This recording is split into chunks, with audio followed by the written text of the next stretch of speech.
The pecking order is not a chicken quirk or a backyard curiosity.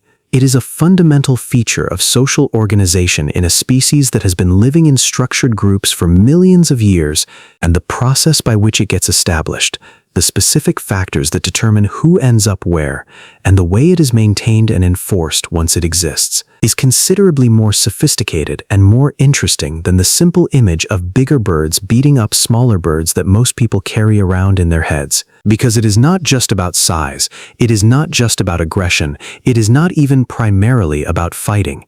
And the bird who ends up at the top of your flock probably got there through a combination of factors that you would not necessarily predict by looking at her, some of them physical, some of them behavioral, and at least one of them that comes down to something that looks, in the functional language of animal behavior, remarkably like confidence. Welcome back. Subscribe before you leave, because this one goes into social dynamics that most backyard chicken content skims past entirely, and the picture at the end of it is going to change how you watch your flock every single day, how it starts, and what the first interactions are actually testing. When birds who are unfamiliar with each other come into contact, the hierarchy does not exist yet and must be built from scratch.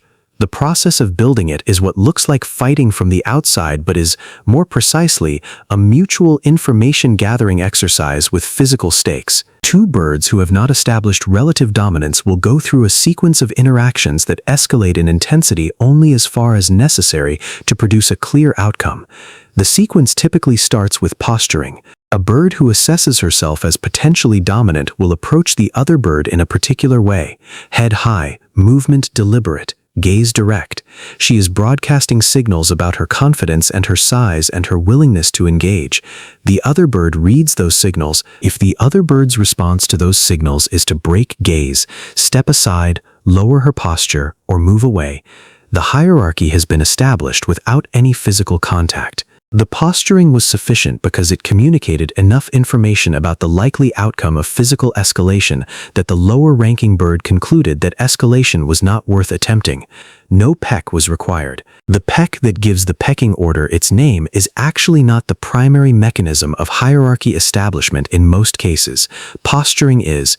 Physical contact escalates from posturing when the signals from the initial interaction are ambiguous or insufficient to produce a clear outcome. When two birds are closely matched in size, age, and confidence, neither one reads the other's posturing as decisive, and the interaction moves to contact. A peck, a jump, a brief bout of sparring that may involve wing beating, jumping with feet forward, grabbing of comb or wattle. These interactions are genuine contests, and they are assessing something real. But what they are assessing is not just size and strength. They are assessing fighting capacity, which includes size and strength, but also pain tolerance, persistence, and willingness to escalate.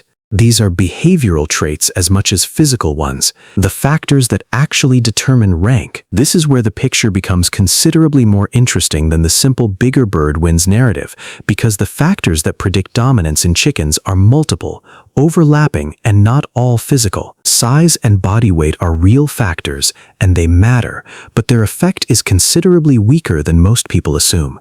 Large but timid birds consistently rank below smaller but bolder birds. Age matters as an independent factor, but again with a ceiling. An older bird with established social experience typically ranks above a naive younger bird of the same size, but an old bird who has been consistently subordinate does not suddenly become dominant because she is older than the new bird introduced to the flock. Experience counts when it produces behavioral confidence. Experience alone is not enough. Breed matters in ways that go beyond size. Certain breeds have been selected over generations for aggression and assertiveness, and birds from those breeds bring behavioral dispositions to social contests that give them advantages independent of their physical dimensions. A small but bold and persistent bird of an assertive breed can and regularly does outrank a larger bird from a more docile breed. The behavioral disposition is a real variable. Comb and wattle size and redness are genuine status signals that function before and during interactions, not just after. A bird with a large, bright red comb is broadcasting a signal about hormone levels, specifically testosterone and related androgens, that other birds read as a proxy for fighting capacity. Two birds assessing each other before a contest are reading each other's comb and wattle as information about what they are likely to face if the contest goes physical. This is why comb condition tracks with social rank in most flocks rather than just being a post hoc result of winning. And then there is the factor that is hardest to quantify but that experienced chicken keepers recognize immediately when they describe their flock's top bird, which is something that functions like boldness or confidence in a social sense.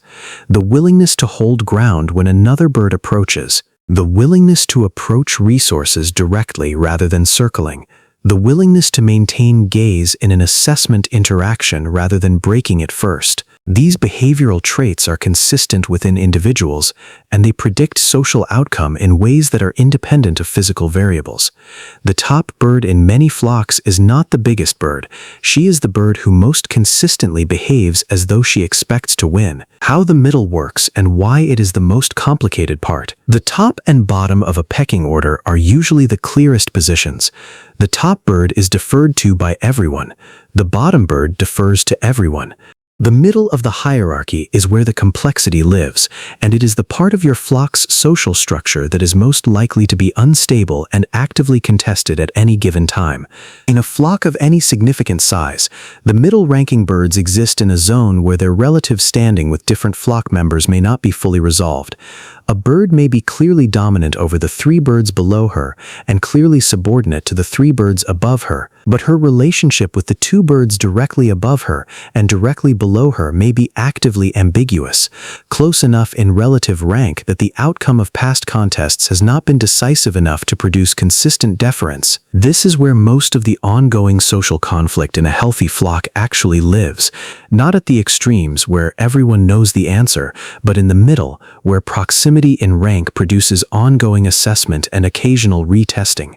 A bird in the middle of your hierarchy may have her rank with specific individuals challenged and re-established several times over the course of a season, particularly when any external factor changes her competitive capacity, illness, injury, molt, stress, or changes the capacity of the bird near her in rank. This is why monitoring individual birds' positions relative to each other, rather than just watching for obvious aggression in the flock generally, gives you much earlier warning of developing problems. A bird who is suddenly being challenged more frequently or who is being displaced from resources she previously accessed without competition may be experiencing something that has weakened her competitive capacity. The social change is often visible before the physical change is obvious. What happens when something disrupts the hierarchy? A stable hierarchy is in continuous equilibrium that requires each member of the flock to maintain their social knowledge of every other member's relative rank. Anything that disrupts that knowledge base triggers a renegotiation process, and that process involves conflict. Adding a new bird is the most common disruption in backyard flocks, and it is worth understanding specifically because most of the pain of integration comes from this renegotiation. The new bird has no established rank with any member of the existing flock. From the perspective of every existing bird, this is an unknown entity of unknown competitive capacity, and the correct behavioral response to an unknown entity of unknown competitive capacity is to establish relative rank through the same posturing and contest sequence used during original hierarchy formation. The new bird's experience of this is of being challenged repeatedly by birds whose rank relative to her is also unknown. She is receiving challenges from multiple directions, cannot easily establish a stable picture of the hierarchy she has entered, and has no social allies, no birds whose familiar presence she can orient toward to reduce her stress. The distress of a newly introduced bird is not just about being chased, it is about being socially unlocated in a world where social location is a primary source of security. This is why integration is faster and less traumatic when the new bird is introduced to a smaller subgroup first, allowed to establish rank with 2 or 3 birds over several days before being introduced to the full flock. She enters the main flock with at least some known relationships and a partial picture of where she fits. She is not starting from complete social zero. It is also why introducing multiple new birds simultaneously is consistently less traumatic for the new birds than introducing a single bird. Multiple new birds have each other as social anchors in the strange new environment, can establish some familiar relationships among themselves, and collectively represent a larger unknown quantity that the existing flock members must assess rather than being able to overwhelm one bird with the full attention of the established hierarchy. The bottom bird, and what her position actually means. The bird at the bottom of the hierarchy occupies the most difficult social position in the flock, and it is worth spending specific time on what her life looks like because the welfare implications of that position are real and frequently underestimated. A bottom-ranking bird defers to every other bird in every resource competition. She eats last, she drinks after others, she accesses the feeder when the birds ahead of her have finished or moved away. She roosts in the least desirable position. In a healthy flock with adequate resources, this position is stressful but survivable.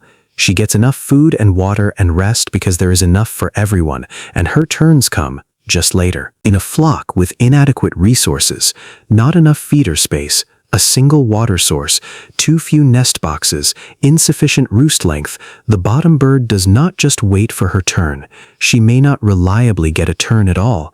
She is blocked by every bird above her, which means she is blocked by everyone, and the resource scarcity means the time windows when she can access food and water without being displaced may be too short to meet her needs. This is why flock size, space, and resource quantity are not separate management questions from the social structure. They are the same question. The hierarchy determines who gets priority. The physical setup determines whether priority means everything or whether the resources are distributed broadly enough that priority mostly means first rather than only. The bottom bird in a flock with abundant, distributed resources is uncomfortable. The bottom bird in a flock with scarce, single-point resources is in genuine welfare trouble. The social structure did not change between those two scenarios. The physical setup determined whether the social structure produced a manageable outcome or a harmful one. What a healthy hierarchy looks like from the outside. Here is the picture that pulls all of this together into something you can actually use when you are watching your flock. A healthy, stable hierarchy looks calm. There is movement, social interaction, the ongoing low-level awareness each bird maintains of every other bird's position and activity, but confrontations are brief and infrequent. Deference happens quickly, without escalation, as a behavioral decision rather than a forced response. The top bird moves through the flock's resources with an ease that looks like confidence. The middle birds maintain their positions with occasional brief social negotiations. The bottom bird is present, is eating and drinking and dust bathing, is integrated into the flock's spatial and social world even from her lowest position. What you are looking for that signals an unhealthy or unstable hierarchy is sustained conflict, persistent chasing, a bird who cannot access resources despite repeated attempts, blood, feather loss from pecking rather than molt, a bird who is isolating herself from the flock. These are signs that the hierarchy is not functioning as a conflict reduction system.